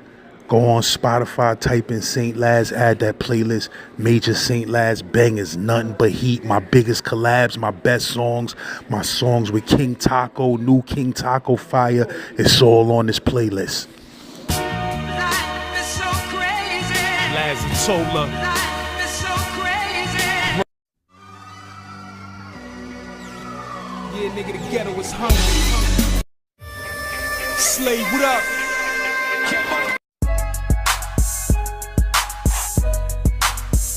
I wonder if Big this Mooch, what up? campaign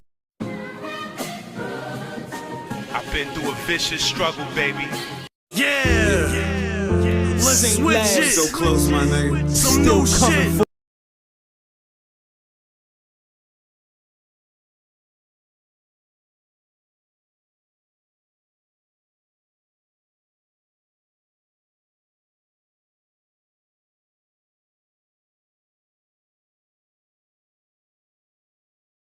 Somebody come that we don't want them to hear what we talking about, talk sports, right?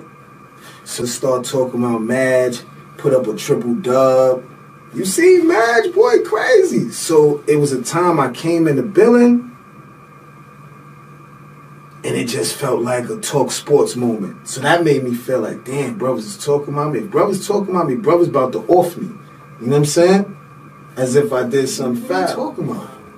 You know what I'm saying? Like, fuck is you talking about? Like, you happy? What the fuck is you happy? This shit is about to be sad. You know what I'm saying? And he like, nah, I'm saying, yo, son, fuck that. So when he said that, son, something just triggered in me. I jumped up and I started plucking this nigga. You know what I'm saying? The fuck you talking about? Shut the fuck up. Fuck you want. You know what I'm saying? You ain't hear that. So he looking up like, yo, the nigga, he out of here, son. What the fuck? You know, chill. You still on edge? And I'm like, come on, son. Come on, son.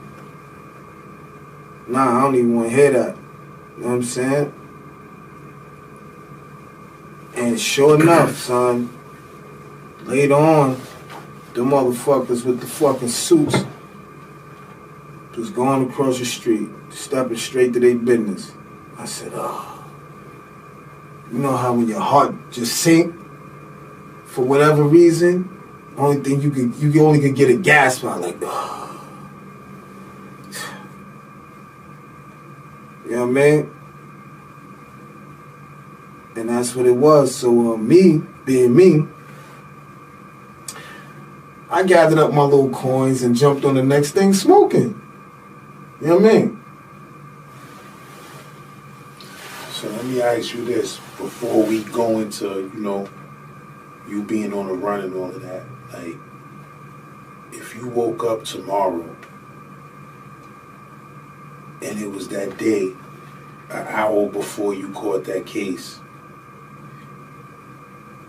you just woke up and you know that you went to the can and did 17 and a half years for that, and you got that phone call again. You 16 years old again, and you got that phone call, and somebody say, yo, that kid is on the block right now.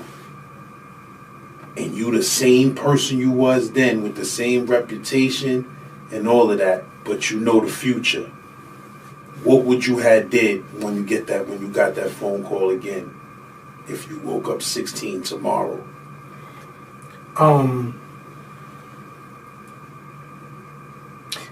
got cut. You still got cut. I still feel you had away. all that beef. Got you.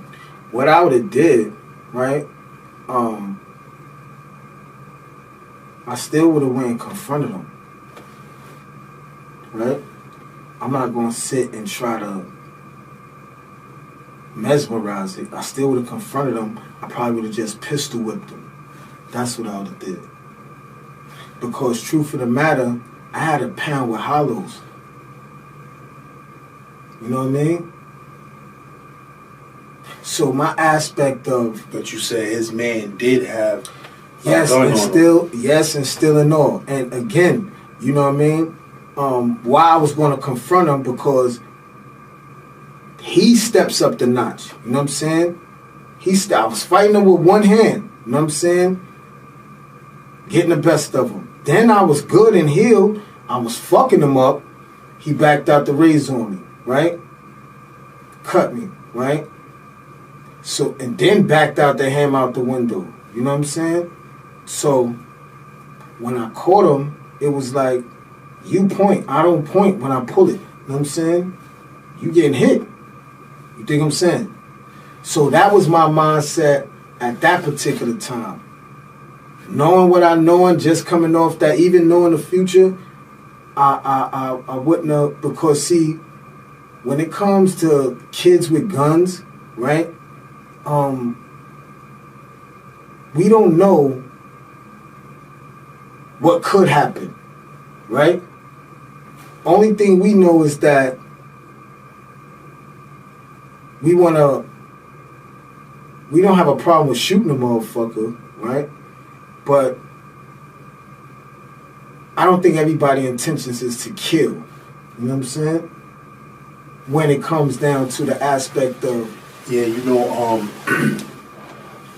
Shirazad Ali, I don't know if I'm saying her name right, but you know...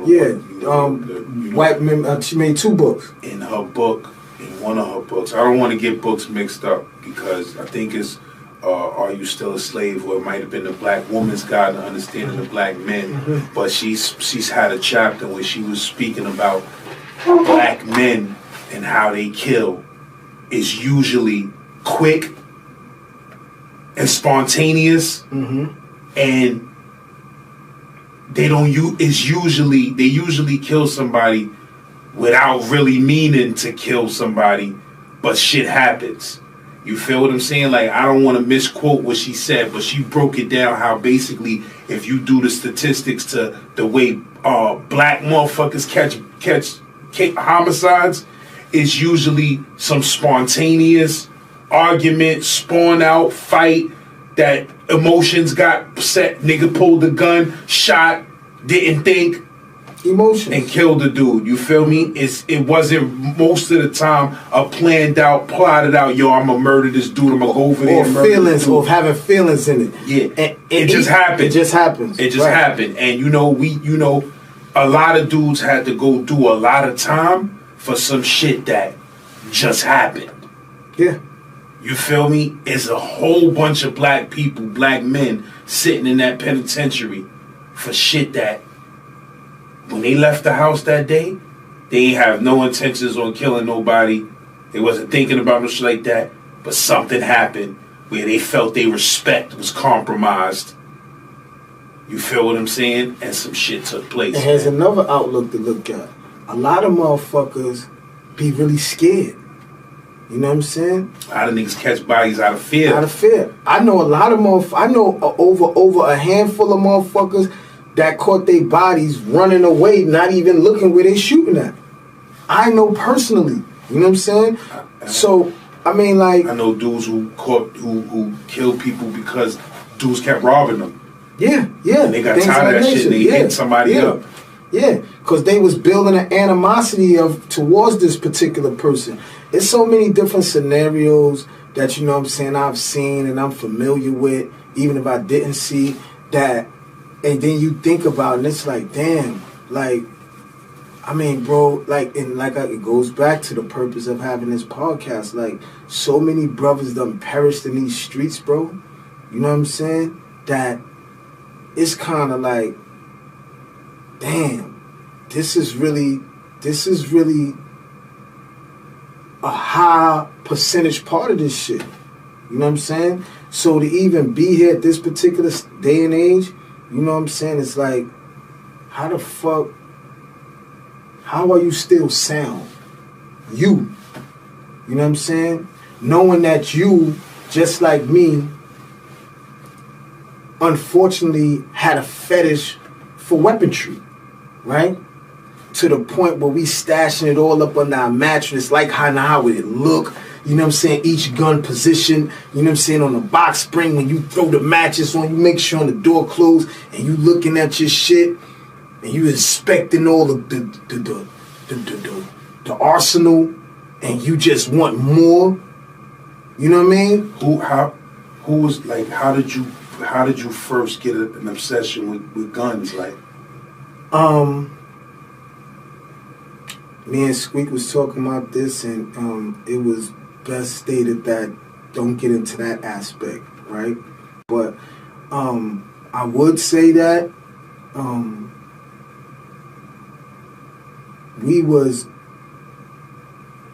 kind of directed, trained on how to break guns down, oil them up, you know what I'm saying, at different calibers, from some very wise, you know, infantry weaponmen. You know what I mean? And I don't want to put that out there, you know what I mean? But yeah, we had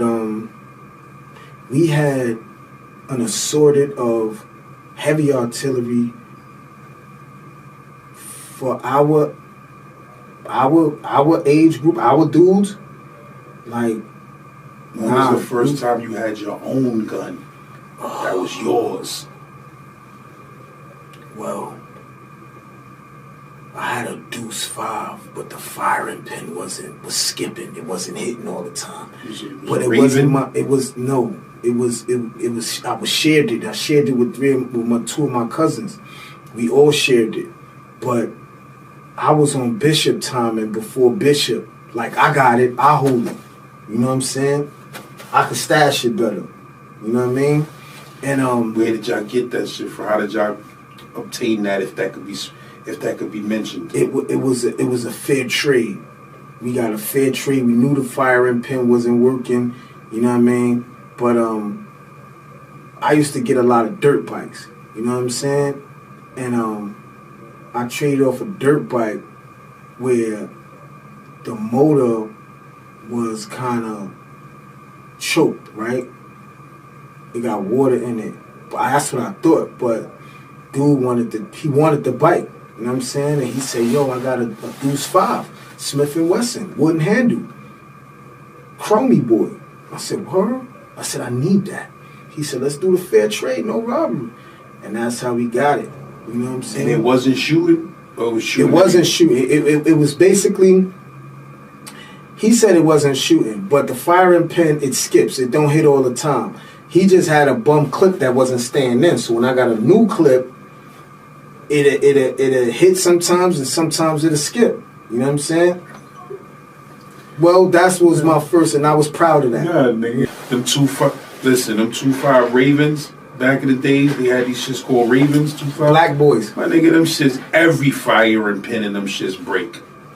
Them shits was so cheap. Mm-hmm. You feel me? But you ain't getting, in Brooklyn, back in them days, you ain't getting rid of no guns because that shit don't shoot. How dare you? That shit still could be backed out. And you could back once you got the power to back out. Oh, that speaks volumes, because everybody wasn't having toolies back then. You know what I'm saying? And the dudes that we was going up against, they was having taped up Trey 8s and just outdated Colts, and we was having 4.5s. You know what I'm saying? 9s, Glocks. You know what I'm saying? We was just too advanced, and I knew that. But they tried to put us in a situation like we was kind of like privileged. So y'all not tough. Do that kind of make sense What to you you? mean privileged? When I say privilege, is that you know the individuals that we had came up was in a position to afford us. So what they was niggas was trying to feel like, you know, y'all got a bunch of older niggas hitting y'all with the official shit. Y'all ain't out there trying to scrape up a couple of joints yourself. Y'all just getting them handed to y'all. Right. So with that mindset, they was like, I ain't gonna bust them shit. I don't bust them shits. You know what I'm saying? And it was like, oh, word? And that's how that kind of went. You know what I mean? So, you know, but you know, we was dealing with haterism before it was popular. You know what I mean? We was dealing with snakes. Now, this is where I think my most profound. Now, I don't want to skip around, but I want to keep track on some shit. Like, after you caught that case, you said you was, at that time, you was staying in your mom's crib for a minute. No. When I caught that case, I was staying with my grandmom's. My grandmom's, right? you know, in Gowanus. All right, so you went on a run. No, I was staying with my grandmom's. I went to my mom's crib, caught it. Then I went on the run. You got me. And when you went on the run, you went and hid in Fort Greene Projects? No, I went out of town. And when I went out of town, I was kind of just like, I was going through a metamorphosis, number one. Number two is that I was picking up on what could be accomplished down here, right? So I was like, where you was at?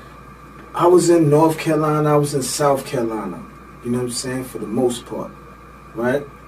And I was seeing what could be done. So what I did, I came back up top, you know what I'm saying? Got with the boy Ja, and told him like, yo man, look man, this situation is like this could get done like that, you know what I'm saying? Cause I was staying with him when I did come to the P's, you know what I'm saying? So he was like, word. So I said, fuck that, I'm coming up, you know what I'm saying? Cause I'm really trying to entice him to come and, you know, see this situation and see what can get done out of it, and I could just generate a lot of bread real fast. I'm gonna be on top of everything. And you still 16 at this time? Yeah, I'm 16 at this time, right? So, and of course, of coming back around the way, you know, that should have turned you out, bro. You know what I'm saying? So I'm up there, like, right back at it. And what's ironic is that for me, the best place to be when you're on the run is kind of like out in the open, in a surrounding that's used to a lot of police activity, that's used to a lot of, you know, interesting characters where you won't stand out. And what's better place than that than in the P's? You know what I'm saying? So I kind of was all right in the P's when I come up. I ain't even feel threatened, but if those D's that know me, I just gotta duck them. Regular blue and whites, new D's, I ain't even. And at this time, homicide is coming. Is you what you hearing? Like what your family? They knocking down. They still knocking down my mom's spot. They knocking down my grandmom's spot. You know what I'm saying? What they telling them? They want me, and I'm wanted, and for them to tell them to turn myself in. And you said, you know, it was a time, and I remember this from back in the days in the newspapers and on the news. It was a time where they was calling you to remember me murderer. That is what they called me, because that got told to them by these guys. You got to remember, man, that's the difference when I speak about the times that we live in and people just be inheriting, not even inheriting. It's a void in the streets, and dudes just fill it without following the proper principles and morals. So now you got a lot of tough guys that's not really tough, but that's been portraying like they tough. But then when they go down, you know, they talking and giving all kind of detailed information and accurate information and how it started, and you know these things, when it should be like, damn, bro, you just got through backing out on me. Now y'all dudes is so. So you said when you caught that case, individuals said that you said, "Remember me," before them shots was Yeah, fired? they said that I said that more than once. Because you said that the time y'all got it I on. said at the time we got it on, I said that. You know what I'm saying? Then the time when I kicked them in the back, I said that as well. So I've been, coattailed as the Remember Me murderer, RMM. You know what I mean? And that right there is. And how long you say you stayed on the run before they actually caught you? I stayed on the run for like a year and a half. You know what I'm saying? And I got caught downtown in the midst of an attempt murder with my co-defendant. So you was on the run, and you went down south at first. You seen there was some money to be got. You came back up top, trying to holler at dudes, and then you ended up getting sucked in back into the project life. And you stayed there? No. Me and my guy did go OT. He fucked with me. He invested in me, right? But the thing is that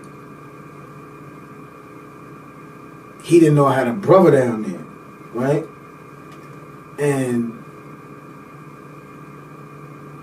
what happened, we went and dealt with this dude, you know what I'm saying?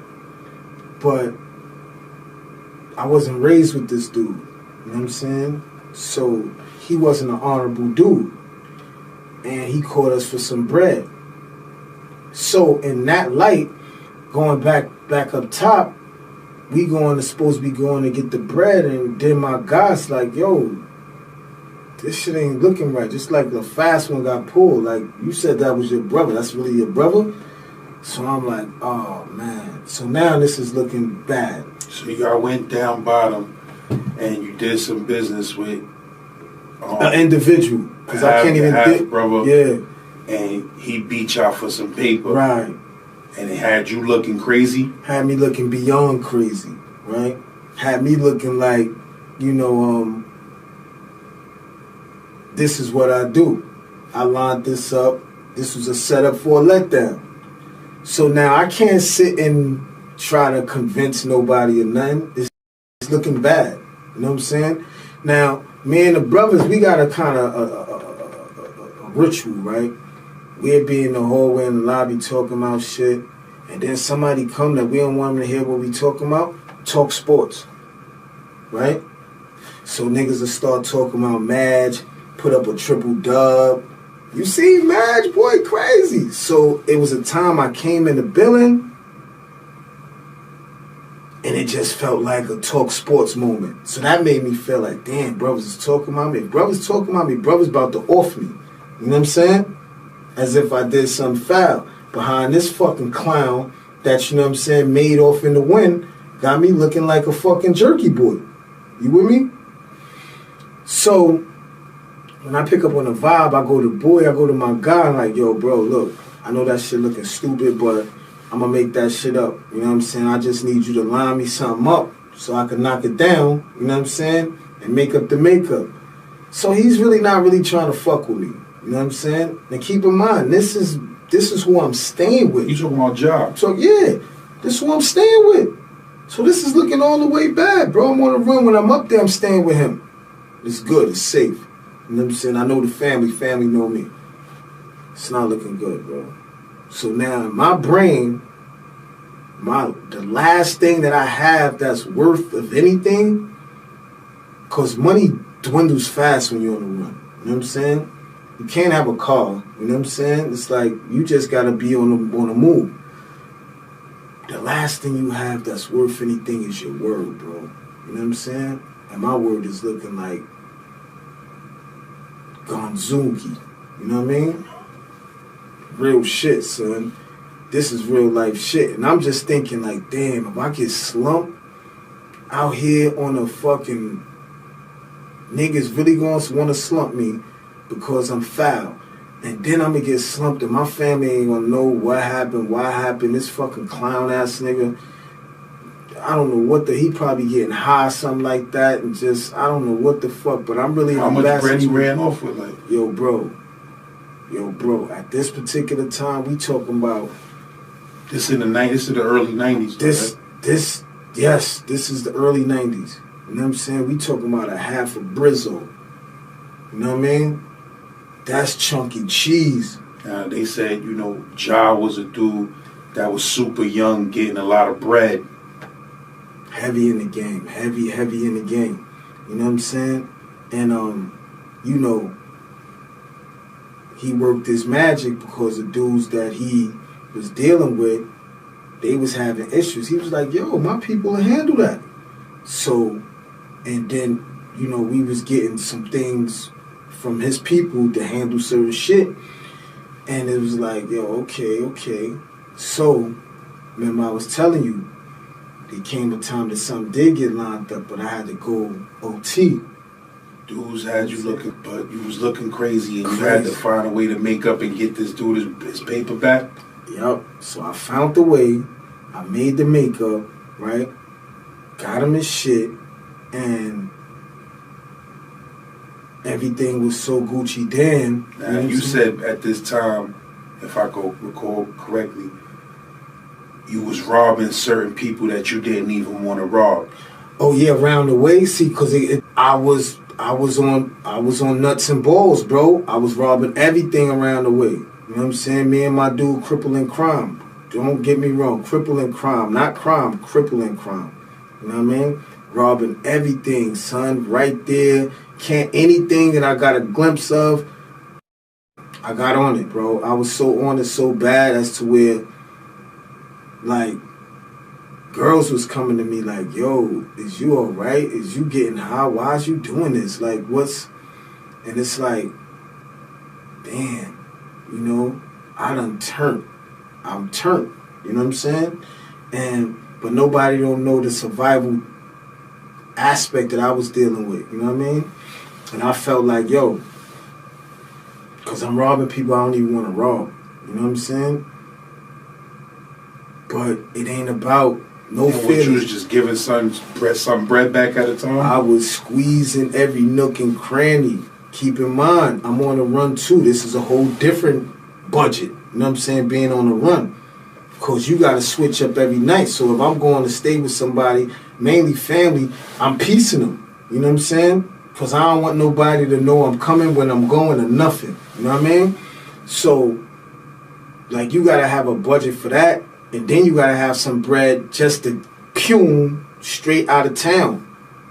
Straight out of town without a wimp or jump. As soon as you pick up on something, you got to have that to go. You know what I'm saying? So I had to keep, and one would look at it, but like, damn, you risking it just by, but nah, you got to understand, when you're around your way, and I was around the way, when you're around your way, and you catch something, you know, you could skip through buildings, from roofs to, you know what I mean? You know the layout. So I was safe around there, but son, it was just, it got And what nasty. about you? And you ain't never, you ain't see your brother, your half brother that ran off with that. You wasn't seeing son, like you was going back down bottom and he was missing in action. I wasn't going back down bottom at that particular time. I just started waiting on getting everything around the way until I got the call for the lineup. The lineup was in Florida. You know what I'm saying? So I went down there, and that shit turned into a fiasco. You know what I mean? But the outcome, I made it back. I made it back with what was supposed to get made back, and some. And I got hell of applause. You know? Hell of applause. You know what I mean? And I was back in the good. You know what I mean?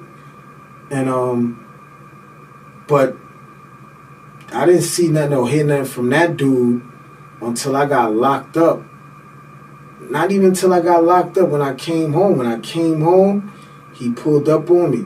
He was a money boy at the time. You know what I'm saying? And he was like, yo, you know, yo, I did that fucked up shit, and I just have so much respect for you because you ain't never tell nobody that shit. You ain't never speak on that shit. You ain't shit. You ain't nothing. Just nothing. So I got something for you, and I got something on top of something for you. So I'm like, word. You know what I mean?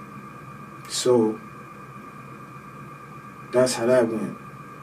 So, you know, so all of that shit was going down while you was on the run. So you was on the run, you know, you fucked up that bread. So now you wasn't just concentrating on being on the run. You had to concentrate on trying to get that bread and just get your reputation back of being one of the bros and a good nigga and not a snake.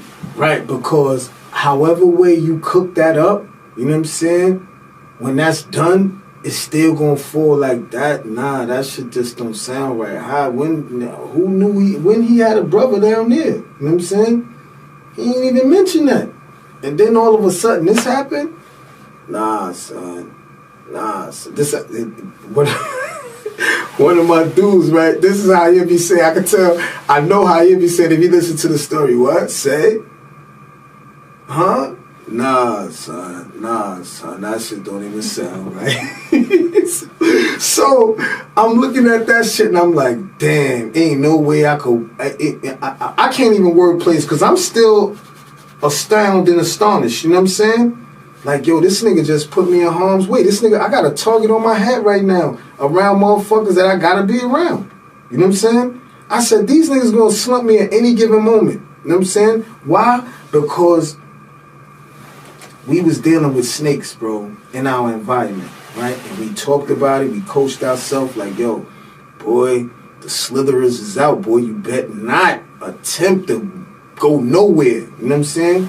Word, son. So to come and find out you got a slit tongue? You one of them? He did what? He took you out of town. First of all, at this time, brothers wasn't even familiar with going out of town, so that was a kind of a big move. You know what I'm saying? Oh, y'all going out of town, y'all going OT, oh shit. And then it was like, older niggas go OT, but y'all niggas going OT? Say got a good situation? And then y'all go out there, y'all made it back? Oh, whoa, the mother. See, because when we made it back, it was all good because he's supposed to be sending us money. We supposed to go pick it up at Western Union. You know what I mean? So it's all good. After a week, we got to go to Western Union. We going to Western Union and we don't have nothing for y'all. Nobody said nothing. Oh, word. Yo, what happened? Yo, man, I fucked up. I boom, boom, boom. I'm still out here trying this trap, man. This is crazy. But tomorrow going up there again. Womp womp. Right? So now the boy looking at me like, what? Yo, I said, yo, son, I don't know. I honestly don't know. I calling this nigga down. Yo, man, look, man, y'all ain't get. Oh, man, just putting injury on top of insult. Having us go down there to Montague Street every motherfucking day, crossing through the park, you know what I'm saying? Still got drama because downtown's like a neutral area. You could get caught, you know what I mean? So we crossing through there trying to get to Brooklyn Heights to Montague Street to go pick up some bread, and ain't nothing there, like a dead-ass trip, risking our life, you know what I'm saying? And nigga said, man, look, man, I ain't even going over there no more, say. And I'm like, nah, son, the nigga gonna send this shit, bro. I'm not going over there no more. That's how that went. And then it was like, oh, shit. I got to figure this shit out. That's a lot of bread. You know what I'm saying? And then when yo, man, you see, Madge, when I came through the 7-9 and through the lobby door, and they told me, Madge, yeah, man, had a triple dub. I said, Madge had a triple dub? That's what y'all talking about? Y'all just changed the conversation on me? Oh, say coming, talk sports. Yo, yeah, man. I said, oh, shit, I seen this shit play out. I said, oh, shit. Niggas probably plotting already. It's probably going down tonight. I'm getting out of here. You know what I'm saying? Then I said, nah, yo, I gotta make this shit right. Fuck it. I'm robbing everything. It was like it wasn't a second. It was just that's what needs to be done. I had to buy time. You know what I'm saying? To cut this short, but y'all gonna have to tune in for the continuation. And the next part, we gonna talk about how you got snatched up by the police for that situation. But we gonna do this series with the bro Sequan. We got a bunch of stories. It's gonna be fire, man. You heard? Make sure y'all leave some comments. The Gen Pop gang in the building, the Slim Blunt gang in the building. You already Snow Cone. You heard? Get that algorithm stirred up, and we'll be back. Yo, free boy Quan, free Ego Kane, NIC, free them boys, free Right, free Pal. Welcome home to the real ones.